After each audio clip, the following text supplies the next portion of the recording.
Hello and welcome to the second episode of my weekly interview show, Talking Heads. My name is Josh Haney, and our guest this week is Professor Shehal Shingavi. Is that right? Yep. He is a English professor at UT for all of 8 months, I think you said, in the post-interview chat. So today I wanted to talk about several things. First of which, I guess your experience with student activism on campus. For your short stay here, you've kind of had I've been here for 4 years and I haven't quite seen an organized, I guess, student movement like this before. I guess outside the Cactus Cafe, and that was still pretty recent as well. I wanted to start off asking you, do you, I guess the cliche is that this generation is somewhat, indifferent when it comes to politics, and they, I guess, rather Twitter, watch YouTube videos or something like that than, I guess, engage in politics actively. Do you think that's the case? Has your experience kind of undermined that myth? Well, I've been an activist for a good chunk of time now, and I remember the beginnings of the anti-war movement, which wasn't all that long ago, and there were hundreds of thousands of students involved from all across the country in the anti-war movement. It seems to me that the biggest problem when it comes to student activism is less apathy and more people sense that they can do anything about the things that they're concerned about. So usually what ends up happening is that people get very, very concerned about a whole range of issues, whether that's affirmative action or the budget or tuition or what have you. And the access to the halls of power are so close that people get frustrated, I think, very, very easily and quickly. Add to that, I think, a general sense that we have of politics in this country, which is that it doesn't really matter which party is in power. They more or less do very, very similar things. It's not surprising that people have, I think, figured out that other things have to be done if you want to make serious change. I think that in 2008, lots and lots of people had hoped that the Obama administration would bring about a lot of that change. I think that's part of the reason why you saw so many young people involved in the Obama campaign. But the fact of the matter is that what I think is a pretty banal cliche on the part of the news media about young people's apathy is belied every few months when you see the outpouring of support that young people had for the victims of the earthquake in Haiti a few years ago, the extraordinary amounts of work that young people did when the relief efforts were necessary after Katrina.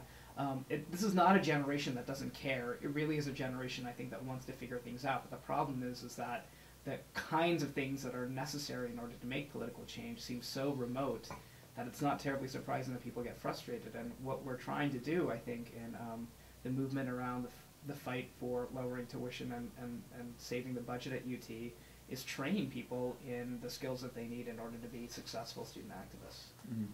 Do you think, we'll kind of go from the broad to the specific, do you think that the environment at University of Texas is conducive to student activism? Yeah, I think that there's this kind of pervasive mythology that Texas is somehow uniquely conservative as opposed to the rest of the country, but I spent a good decade at UC Berkeley, and the students are the same. I mean, they care about the same things, they watch the same television, they read the same books. And if you look at Texas, it's actually fallen into the category of purple state more than red state. So most of the urban centers in Texas actually go pretty consistently Democrat, or at least they did in 2008. When most of the major urban areas voted for Obama, that it's not terribly surprising that, political consciousness at UT spans the gamut from conservative to radical left. It's not terribly different from Berkeley or from Madison, which are two more historically politically active campuses. The thing that's different, I think, is that those campuses have a pretty continuous tradition of activism since the 1960s, and UT's has been a little bit more uneven. But it takes time to build those kinds of infrastructures and groups, and hopefully, that's something that can happen here. How would you, I guess, evaluate when you first came on at UT? What were your opinions of, I guess, the student leadership that was in place at the time? Do you mean the student government? Well, I mean that's one example. Okay. There's the Daily Texan Sure. is another voice of the student body, Right. and other student organizations. Right. Well, I know they're a competitor of yours, so I don't know. Right, but I don't know that much about the folks in the student government. I did encounter a number of them through the Tuition Policy Advisory Committee hearings that happened, and I have to say that I was thoroughly unimpressed with the kind of contributions that they were making to the discussion about tuition. The idea that the student president is sort of okay with and happy and not even willing to challenge the notion that tuition has to rise, again, seems to me a pretty out-and-out betrayal of the student interest. But I don't know Liam O'Rourke all that well, so I can't comment on his general qualities as leadership. I've been fairly impressed with the kind of critical work that's happened in the Daily Text, and I think that they actually produce some relatively decent journalism when it comes to questions about the budget and what's going on with tuition here at UT. But in general, I think that the official student leadership, because they're so closely tied to the administration and they depend on the administration so much, tend to echo the voices of the folks in the administration rather than challenging them. What I have been really impressed by is the kind of enthusiasm and energy of most of the students who aren't in official leadership positions on this campus. I think that they are genuinely curious and creative. I think that they are trying very, very hard to figure out both how to make ends meet and how to do something with the world. And I think that, they not because they're dupes, but they actually believe this idea that the University of Texas is an important institution and what starts here can potentially change the world. And I think many of them are interested in doing that.